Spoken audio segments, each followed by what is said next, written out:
Pangulong Marcos nagtalaga ng bagong opisyal sa JBC at PCUP. Brigada Maricar Sargan, ibrigada mo! Brigada Live Report! Naglabas ng 2 bagong appointment si Pangulong Ferdinand Marcos Jr. sa Judicial and Bar Council o JBC at Presidential Commission for the Urban Poor o PCUP.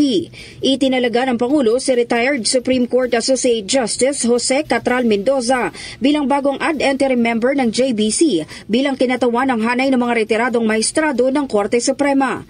Nanumpa si Mendoza sa harap ni Chief Justice Alexander Gesmundo na siyang ex-officio chairperson ng JBC.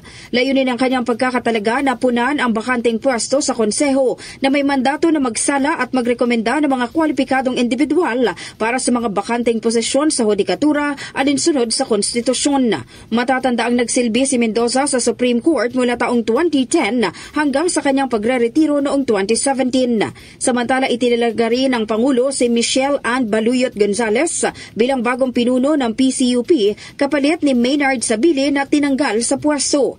Nanumpa si Gonzales kay Executive Secretary Lucas Bersamin bilang opisyal na head ng PCUP na siyang ahensyang nangangasiwa sa mga programa para sa kapakanan ng urban poor sector.